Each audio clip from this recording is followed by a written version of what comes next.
तो मुफ्त की योजनाओं और रेवड़ी कल्चर पर आज सुप्रीम सुनवाई हुई है। सुप्रीम कोर्ट ने बीजेपी नेता की याचिका पर सुनवाई करते हुए केंद्र सरकार और चुनाव आयोग से इस पर जवाब मांगा है। आखिर मुफ्त की योजनाओं पर सरकार का क्या स्टैंड है? 3 अगस्त तक इस मामले पर जवाब देना होगा। और सुप्रीम कोर्ट ने यह भी पूछा है कि आखिर क्यों केंद्र सरकार रेवड़ी कल्चर पर कदम उठाने से हिचक रही है, यानी कि टैक्स पेयर्स की कमाई फ्री में क्यों लुटाई। इसी पर करेंगे चर्चा, लेकिन उससे पहले आप ये रिपोर्ट देखिए।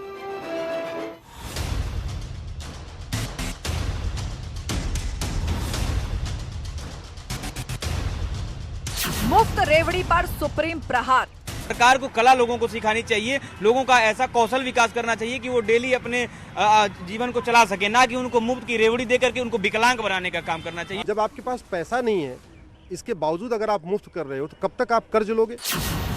फ्री योजना के खिलाफ सुप्रीम कोर्ट में याचिका। टैक्स पेयर का पैसा ऐसी जगह जाना चाहिए जहाँ पर या तो डेवलपमेंट हो, जहाँ कोई गरीब रहे जिनको दिक्कतें होती है, उनके लिए कई सारी चीज़ें अवेलेबल नहीं होता, प्रॉब्लम होती है। तो भारत के सारे राज्य कर्ज के तले डूबे हुए हैं, इसके बावजूद वो मुफ्तखोरी बढ़ा रहे। कोई कह रहा हम स्कूटी देंगे, कोई कह रहा हम मंगलसूत्र देंगे, कोई कह रहा हम सोने की चैन देंगे, कोई कह रहा अंगूठी देंगे। बिजली पानी दे नहीं पा रहे, अच्छा स्कूल दे नहीं पा रहे, अच्छी सड़क दे नहीं पा रहे। सुप्रीम कोर्ट ने केंद्र सरकार, इलेक्शन कमीशन से मांगा जवाब। नहीं, मेरे प्रधानमंत्री जी से अलग मेरी राय कैसे होगी? और प्रधानमंत्री जी जो कहते हैं वह कई बार कई लोगों को, विशेष तौर से जो भ्रष्टाचार करने वाले हैं, जो झूठे वादे करके वोट लेने वाले हैं।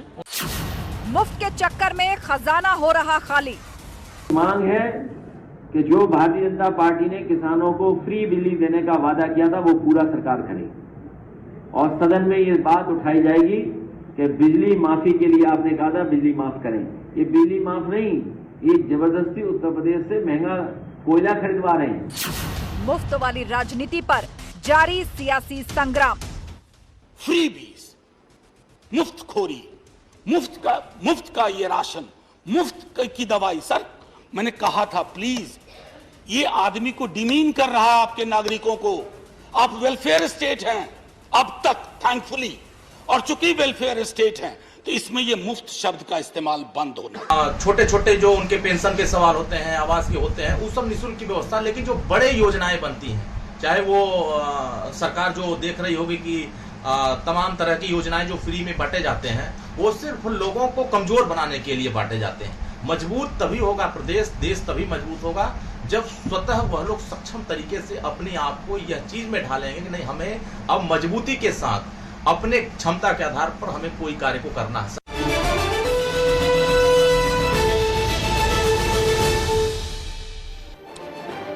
तो आज सुप्रीम कोर्ट ने पूछा है सरकार और चुनाव आयोग दोनों से कि आखिर टैक्स पेयर की कमाई फ्री में क्यों लुटाई। तमाम सियासी दल जो फ्री बीज की बात करते हैं, दरअसल उसका लॉन्ग टर्म इंपैक्ट क्या है। सरकारी राजकोष और खासतौर पर कई राज्य कर्ज में आ चुके हैं सिर्फ इस फ्री पॉलिटिक्स के चक्कर में। चर्चा के लिए पूरा गेस्ट पैनल हमारे साथ जुड़ चुका है। बीजेपी प्रवक्ता राजेश चौधरी हमारे साथ हैं, वंशराज दुबे प्रवक्ता आम आदमी पार्टी वो हमारे साथ जुड़ चुके हैं, अनुराग भदौरिया समाजवादी पार्टी के प्रवक्ता भी हमारे साथ जुड़ चुके हैं, और थोड़ी देर में हम प्रियंका गुप्ता कांग्रेस की प्रवक्ता और अर्थशास्त्री अमिताभ कुंडू को भी अपने साथ जोड़ेंगे। आप सभी लोगों का बहुत स्वागत है। सवाल जवाब का सिलसिला राजेश चौधरी जी आपसे शुरू करते हैं, और 30 सेकंड सभी पैनलिस्ट को मिलेंगे। इस 30 सेकंड में आप अपने ओपनिंग रिमार्क्स रखेंगे और फिर हम इस डिबेट को ओपन करेंगे। तो पहला सवाल राजेश चौधरी जी, यही जो सुप्रीम कोर्ट की टिप्पणी भी थी और सवाल भी था, आखिर मुफ्त की योजनाओं को बंद करने में सरकार क्यों हिचकिचा रही है? देखिए, किसी भी सरकार का काम रहता है कि वो समाज में सामंजस्य बनाकर काम करे, गरीबों के हित में काम करे, और सब समान रूप से समाज में अपना जीवन यापन कर सके, ये सोच करके सरकार योजनाएं बनाती है। उसी के तहत हमने योजना बनाई। कोरोना काल आया था, कोरोना काल में लोगों को रोजगार का संकट था, भूखा मरने की स्थिति आ रही थी, तो हमने शुरू किया, हम क्यों ना सरकार के खजाने में जो गेहूं और अनाज और सब खाद्य सामग्री है उसको ले जाकर के गरीब की पेट की पूजा करें। ठीक है, तो इसमें कोई मैं नहीं समझता कि बुरा काम है, ये तो सरकार को जनहित के काम करने ही चाहिए। ठीक है राजेश चौधरी जी, 30 सेकंड पूरे, आपने अपनी बात पूरी कर ली। और अब वंशराज दुबे जी आम आदमी पार्टी के प्रवक्ता हमारे बीच में हैं। बताइए वंशराज दुबे जी, इस फ्री बीज की शुरुआत, फ्री पॉलिटिक्स और फ्री वादों की शुरुआत आम आदमी पार्टी ने इस देश में की। बिजली फ्री से आपने शुरुआत की, और आज सुप्रीम कोर्ट ने कहा है कि इससे कई राज्य जो है वो कर्ज में डूब चुके हैं, और दिल्ली की भी तकरीबन हालत ऐसी ही है। ये कैसा अर्थशास्त्र? 30 सेकंड। आस्था, देखिए हमारा देश कल्याणकारी देश है, संविधान में इस बात को मोटे अक्षरों में लिखा गया है कि सरकार किसी की भी हो, वो जो भी योजनाएं लाए वो देश की जनता के लिए लाए, और ये उसको लाना पड़ेगा, ये हमारा संविधान कहता है। दूसरी चीज, एक चीज और आपको इस बात को देखना पड़ेगा कि आम आदमी पार्टी की जो ऊपर जो आप आरोप लगा रही है कि शुरुआत हमने की है, आपको मैं बताना चाहता हूं कि आम आदमी पार्टी की ये सरकार दिल्ली में बनी थी, हमारा बजट मात्र 30,000 करोड़ रुपए था। हमने बिजली, पानी, शिक्षा, स्वास्थ्य यानी आम आदमी की वो तमाम बुनियादी सुविधाएं, समय समाप्त। वंशराज दुबे, ठीक है, 30 सेकंड पूरे आपके, विस्तार से अपनी बात को आप आगे रखेंगे। ठीक है वंशराज दुबे जी, बात आ गई, बात रजिस्टर हो गई आपकी। ओके वंशराज दुबे जी, बात रजिस्टर हो गई, 30 सेकंड पूरे आगे विस्तार से बात रखने का मौका मिलेगा। अनुराग भदौरिया जी, जैसा आम आदमी पार्टी ने दिल्ली में किया, आपको लगा कि यूपी में ऐसा बड़ा वादा करके आप भी सत्ता में वापस आ जाएंगे? हालांकि ऐसा मुमकिन नहीं हुआ, लेकिन पक्षधर तो आप भी रहे इस फ्रीबीज पॉलिटिक्स की। 30 सेकंड। देखिए, एक चीज मान के चलिए, भारतीय जनता पार्टी ने देश के अंदर में और प्रदेश में जो बेरोजगारी दी है, इनकी जिम्मेदारी बनती थी यहाँ पे रोजगार देना और महंगाई कम करना, जो कर नहीं पाए। ये झूठे वादे तो जनता के साथ करते रहे। हम समाजवादी लोग जो गरीब हैं, जो परेशान हैं, जो निचले तबके के लोग हैं, जिनको एजुकेशन की जरूरत है, बाकी उनको फ्री एजुकेशन की जरूरत है, जो उनको एजुकेशन मिलनी चाहिए, ये हमारी जिम्मेदारी बनती है। तो हमने उनको देने की कोशिश की। हमने कहा कि इनको लैपटॉप बच्चों को मिलने चाहिए, जिससे कि बच्चे खरीद नहीं सकते, जिनके पास पैसा नहीं, उन्हें लैपटॉप मिलना चाहिए, क्योंकि वो हमने उनको पैर पे खड़े करने की कोशिश की लैपटॉप के माध्यम से। हमने एजुकेशन के माध्यम से फ्री एजुकेशन देकर उनको लैपटॉप उनके पैरों पे। ठीक है अनुराग जी, समय खत्म। आपने कहा कि जो गरीब बच्चे लैपटॉप अफोर्ड नहीं कर सकते, टेक्नोलॉजी जरूरी है, तो इसीलिए हमने उनकी मदद की, इसीलिए हमने फ्री लैपटॉप की शुरुआत की। ठीक है, आप सभी की बात आ गई और अब इस चर्चा की शुरुआत करते हैं। राजेश चौधरी जी, आपने कहा कि कोरोना काल में ऐसे मजदूर या गरीब जिनकी जो रोजमर्रा की जिंदगी और भोजन उस दिन काम करने के बाद चलता है कमाए हुए पैसों से, आपने उनकी मदद की, फ्री राशन योजना की शुरुआत की गरीबों के लिए। लेकिन आज विपक्षी दल कह रहे हैं कि आप यही कर करके तो वोट ले रहे हैं और ये फ्री राशन योजना जानबूझकर बढ़ाई जा रही है ताकि 2024 में भी इसका लाभ मिले और सीधे तौर पर ये राजकोष पे बोझ है। देखिए, हर सरकार की जिम्मेदारी रहती है कि वो जनहित के काम करे और सरकार का ये कर्तव्य भी है, इसीलिए जनता उसको चुनती है। लोकप्रिय सरकार इसीलिए चुनी जाती है। आप कल्पना करिए, देश को आजाद हुए 75 साल हो गए, हर घर में कांग्रेस की सरकार सिलेंडर नहीं दे पाई थी, हमने उज्ज्वला योजना के अंदर सिलेंडर पहुंचा दिया, तो पाप कर दिया क्या कुछ?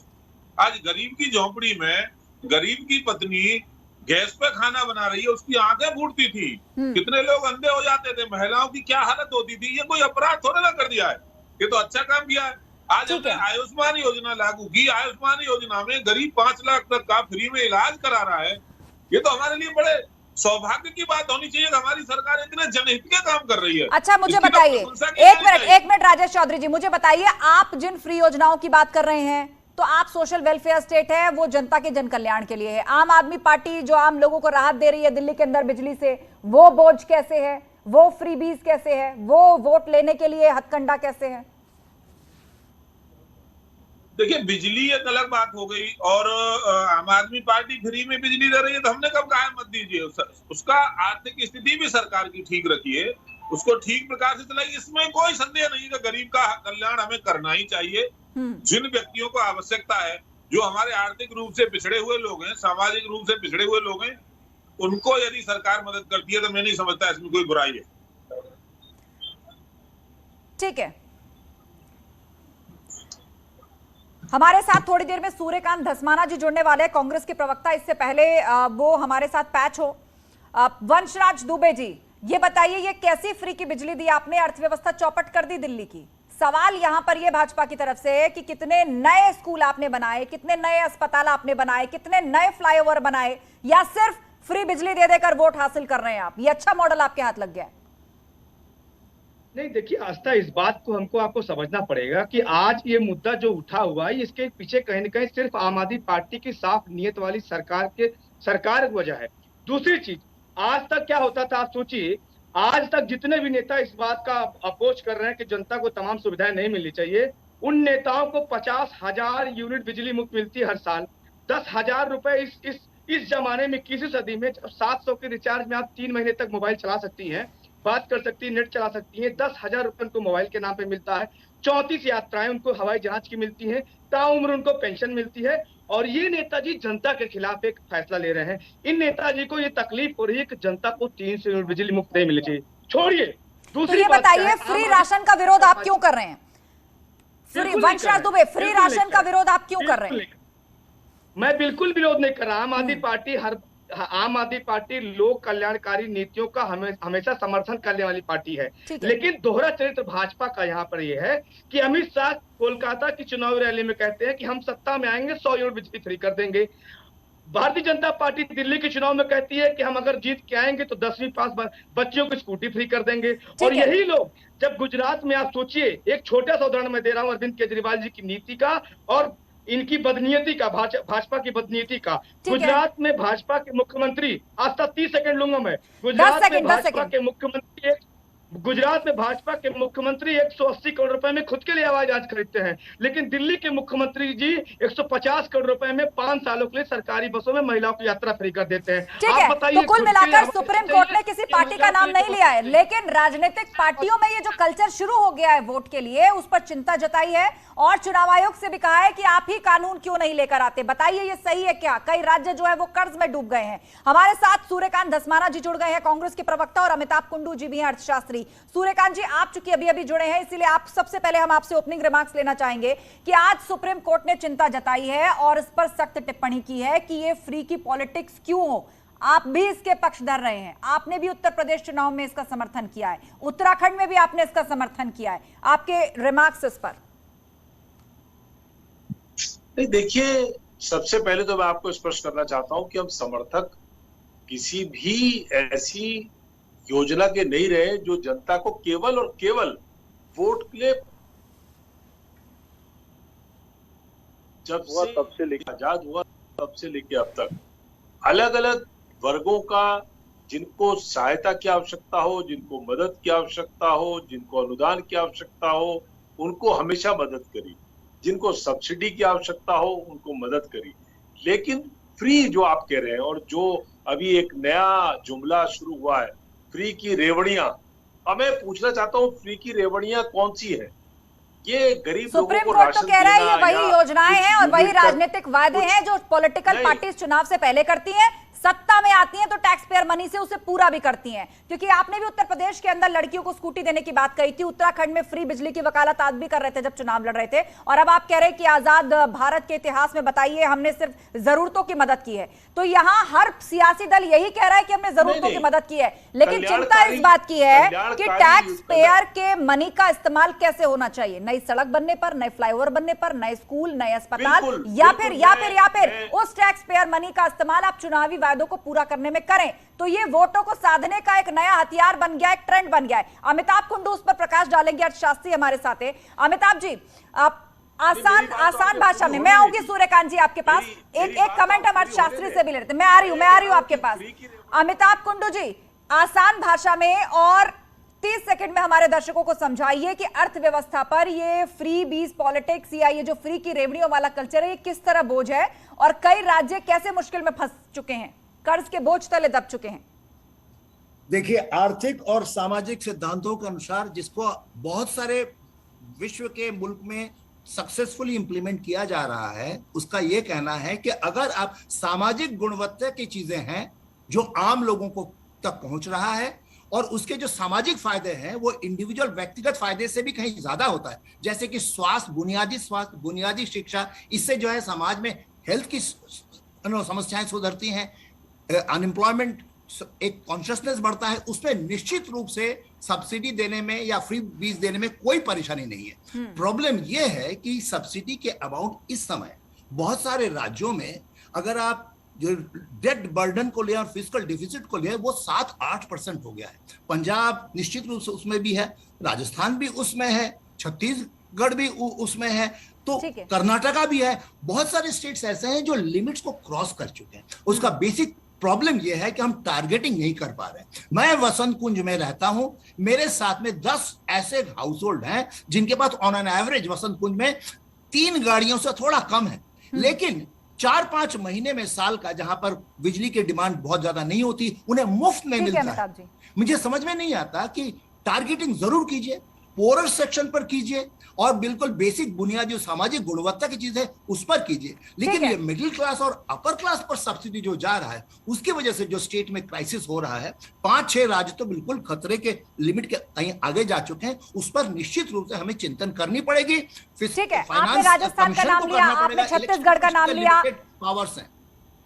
सूर्यकांत धस्माना जी जवाब दीजिए। 4 से 5 स्टेट ऐसे अर्थशास्त्री मान रहे हैं कि जो अब खतरे के निशान से नीचे पहुंच चुके हैं, अर्थव्यवस्था लगभग चौपट होने की कगार पर है और उसके बड़ा रोल प्ले जो कर रहा है वो यही फ्री की रेवड़ियां कर रही हैं, कुछ नया नहीं कर पा रहे, जो है वो भी गंवा रहे हैं। तौर पे मैं इस बात से सहमत हूं। देखिए, कांग्रेस की अगर आप नीतियों पर अगर आप नजर डालेंगे, कांग्रेस ने मनरेगा जैसी क्रांतिकारी योजना पूरे देश में, पूरी दुनिया में उसका उदाहरण नहीं मिलता है, इतने बड़े पैमाने पर ग्रामीण रोजगार के लिए जो मनरेगा का काम किया कांग्रेस ने, जो गरीब लोगों को चाहे वो गैस में सब्सिडी हो, चाहे वो पेट्रोलियम पदार्थों में सब्सिडी हो, वो लंबे समय तक वो लोगों को देने का काम किया। आपने उनको छीन लिया।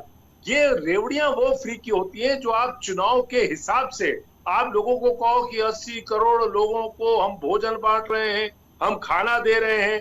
आपकी फ्री की रेवड़ियां वो होती है कि आपके 10, 15, 20 दोस्त वो हजारों करोड़ रुपए लेकर के चंपत हो जाते हैं आपकी आंखों के सामने से। इस सवाल का जवाब राजेश चौधरी जी देंगे। राजेश चौधरी जी, सवाल एक बार फिर से मुफ्त राशन योजना पर उठाया गया है और उसको सीधे तौर पर कंपेयर किया जा रहा है मनरेगा से। कांग्रेस द्वारा ये कहा जा रहा है कि मनरेगा को हमने दिया, बहुत क्रांतिकारी योजना थी, उसको आपने बंद कर दिया और अब फ्री का राशन बांट रहे हैं आप। आज भी चला रहे हैं, देखिए, आज भी चला रहे हैं, देश में नाराजगी आज भी चला रहे हैं। प्रधानमंत्री उसे विड्रॉ करें, दुनिया से चले गए, राजीव गांधी दुनिया से चले गए और पीवी नरसिंह राव की सरकार देगी। उसके बाद ठीक है सूर्यकांत जी, आपका मतलब है कि हाशिए पर डाल दिया गया। ठीक है राजेश चौधरी, कांग्रेस की तो नहीं रही है, कांग्रेस तो पूंजीपतियों के लिए काम करने वाली पार्टी है। गरीब की कोई योजना इनके पसंद नहीं आती, तभी तो ये हाल हो रहा है इनका। दूसरी बात, अब हमारे आम आदमी पार्टी के मित्र बड़ा प्रवचन कर रहे थे, मैं इनसे पूछना चाहता हूँ, बच्चों की कसम खाते थे वो केजरीवाल, कहते थे गाड़ी नहीं लूंगा, बंगला नहीं लूंगा, तनख्वाह नहीं लूंगा, सरकारी कोई सुविधा नहीं लूंगा। उनसे ज्यादा डबल कैरेक्टर देश की राजनीति में कोई दूसरा व्यक्ति है क्या?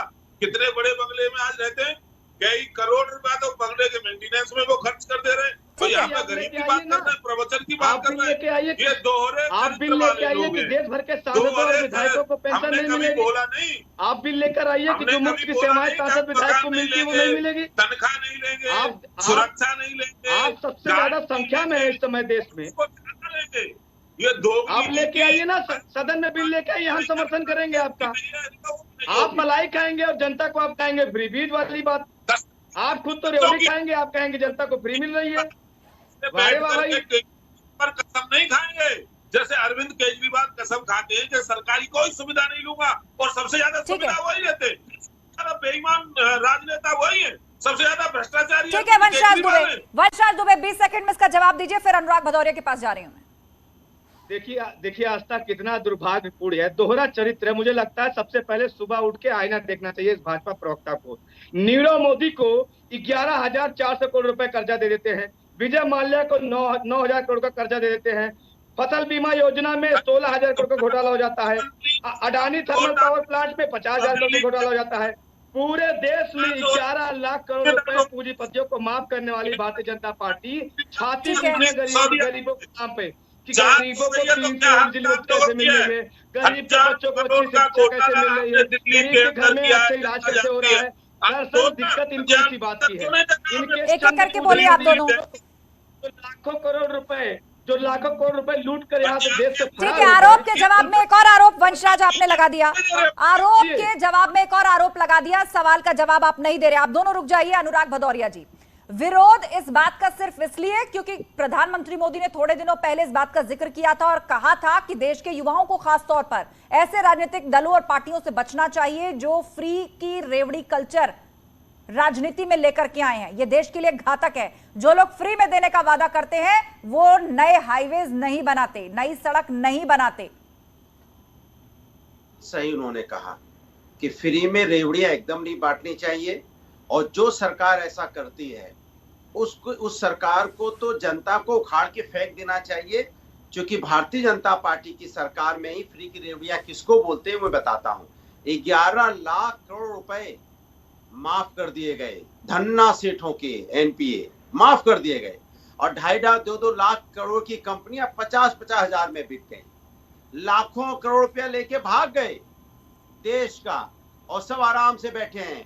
फिल्म एक्ट्रेस खोज लेती है उनको जाके लंदन में, लेकिन हमारे यहाँ की सरकार नहीं खोज पाती उनको। ये तो बड़ी कमाल की बात है, फिल्म एक्ट्रेस खोज ले रही, सरकार नहीं खोज पा रही है। इनको बोलते हैं फ्री की रेवड़ियां, जो हमारे देश का पैसा लेके भाग जाते हैं। लेकिन जो मजबूर हैं, परेशान हैं, गरीब हैं, उन्हें अगर मुफ्त शिक्षा मिलती है, मुफ्त हम उनको लैपटॉप देने की बात करते हैं, उनकी एजुकेशन फ्री करने की बात करते हैं, उनको हम यहाँ साइकिल देने की बात करते हैं, या उनकी हम कोई मदद करने की बात करते हैं, तो ये फ्री की रेवड़ियां नहीं होती है। ये उस जो डिप्राइव क्लास उसको पैर पे खड़े करने की बात करते हैं, और हमने करके दिखाया है। और जहां तक एक्सप्रेसवे की बात है, समाजवादियों ने एक्सप्रेसवे बनाया सबसे पहले, लैपटॉप हमने ही दिया, यहाँ मेट्रो हमने ही बनाई, 10-100 डायल हमने ही यहाँ मजबूत किया, पुलिस सिस्टम को महिला सुरक्षा के लिए 1090 बनाया। ठीक है, राजेश चौधरी इस बात का जवाब देंगे कि वंचित वर्ग या गरीब स्टूडेंट्स उनको लैपटॉप देना ये तो मदद हुई, इसको क्या फ्रीबीज कहा जा सकता है? ये बताइए जो पैसे राजेश चौधरी उनका बताइए। अब इन्होंने वंचित वर्ग को दी या समाजवादी पार्टी के कैडर को दी, तो उस विषय में नहीं जाऊंगा, पर मैं एक प्रश्न करना चाहूंगा अनुराग भाई से।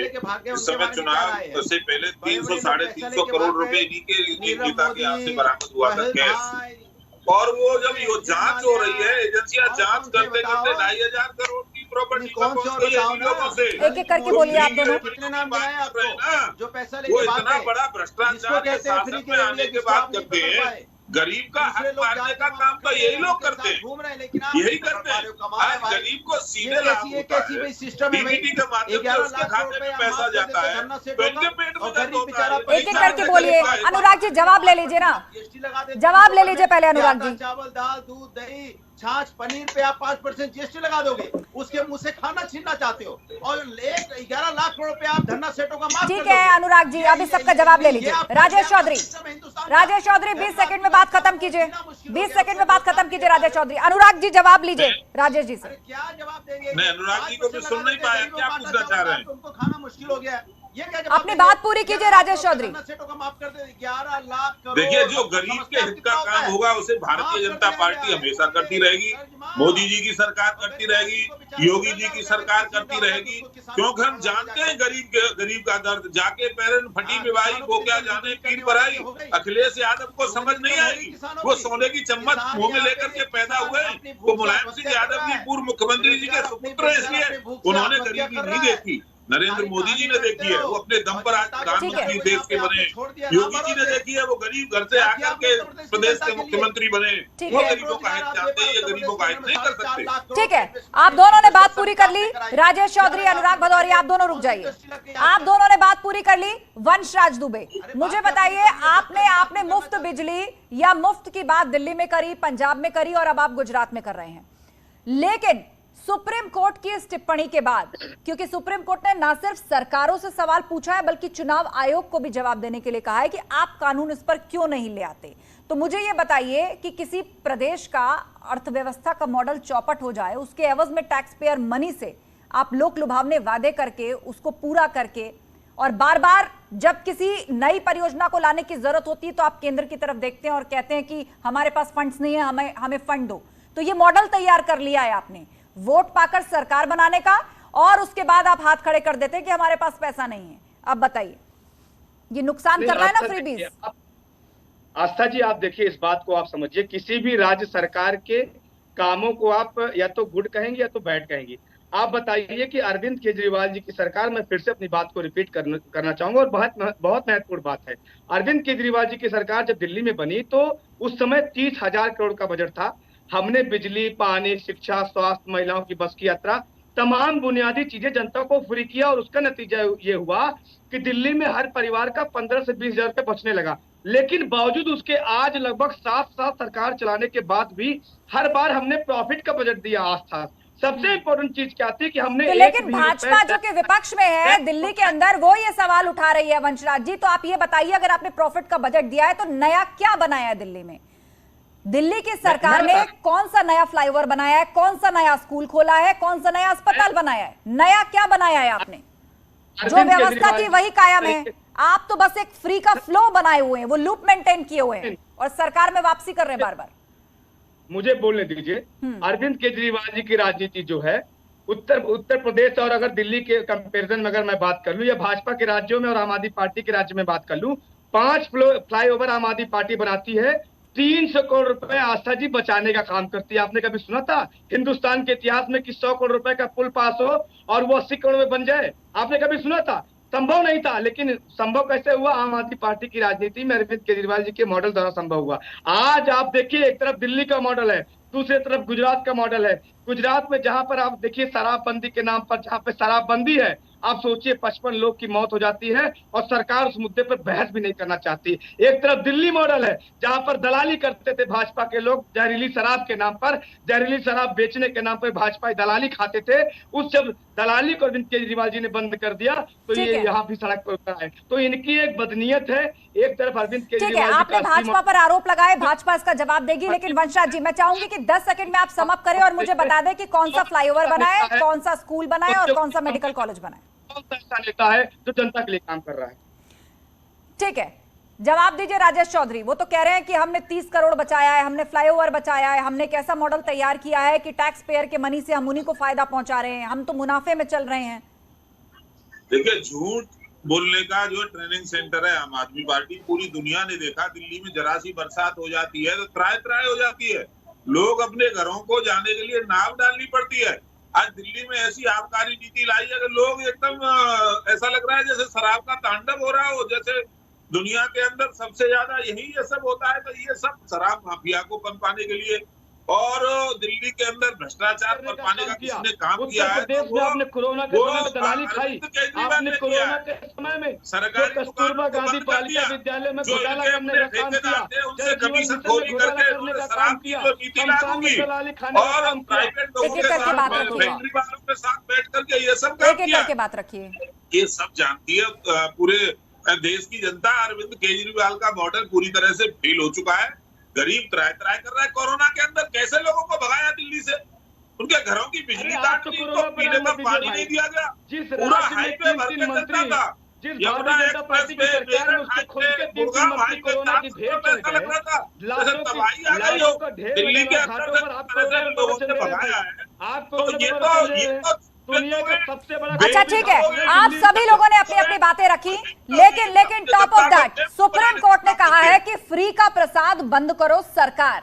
ये बोझ है सरकार के ऊपर, ये बोझ है राजकोष के ऊपर। टैक्स पेयर के मनी से चुनाव के लिए वायदे करना और फ्री में बांटकर उनको पूरा करना, इससे सरकार में वापसी तो हो जाती है, लेकिन इस दौर में अर्थव्यवस्था सर्वोपरि है, उसके बारे में सबसे पहले सोचना होगा। अमिताभ कुंडू जी बताइए, मौजूदा वक्त की क्या ये सबसे बड़ी जरूरत है कि ये फ्रीबीज को फौरन बंद होना चाहिए? इससे क्या फायदा, क्या नुकसान? देखिए, ये बहस तो हम करते रहेंगे और इसका मुझे लगता है सबसे अच्छा और पहला कदम फाइनेंस कमीशन को लेना चाहिए।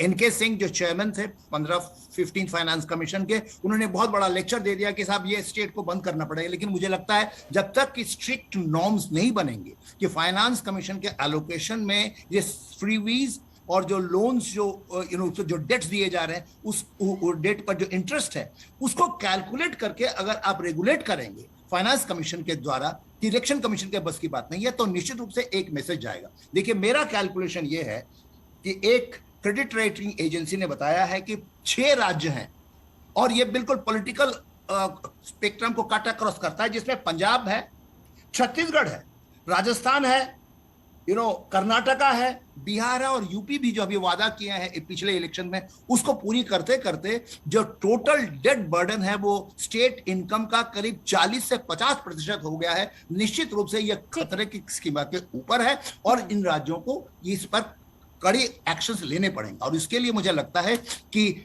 फाइनेंस कमीशन को यह स्टेप लेना पड़ेगा कि अगर आपके फ्रीबीज जो मिडिल क्लास को हड़प ले जाते हैं, आपके पास सिस्टम ऐसा नहीं है कि वाकई टारगेटेड लोगों को पहुंचा पाते हैं। अगर आप लैपटॉप देना शुरू करें, बाइसाइकिल देना शुरू करें, आपको पता है आप राज्य के सारे गरीब को नहीं कवर कर सकते, उसमें करप्शन होता है वही चीज बुनियादी जो चीजें हैं उस पर अगर आप सब्सिडी को दें तो निश्चित रूप से कोई आपत्ति नहीं होगी। लेकिन इस वक्त जो अमिताभ जी एक बात बताइए, आपने बुनियादी सुविधाओं की बात करी कि बुनियादी चीजों में अगर सब्सिडी दे तो इतना बोझ बर्दाश्त किया जा सकता है, लेकिन जो पॉलिटिकल पार्टीज वादा कर रही हैं अलग से लैपटॉप देने की, स्कूटी देने की, मंगलसूत्र देने की या और भी बहुत सारी चीजें हैं लिस्ट में कि इनको फौरन बंद किया जाना चाहिए। सूर्यकांत धस्माना जी, ठीक है, सूर्यकांत धस्माना जी ये बताइए, थोड़ी देर पहले आप मुफ्त राशन योजना पर सवाल खड़े कर रहे थे, जबकि बीजेपी का ये तर्क है कि ये मौजूदा वक्त की, उस वक्त की खास तौर पर जरूरत थी जब लोग अपने घरों से निकलकर काम नहीं कर सकते थे, कोरोना का पीक चल रहा था, और आपने उसका कंपैरिजन मनरेगा के साथ किया।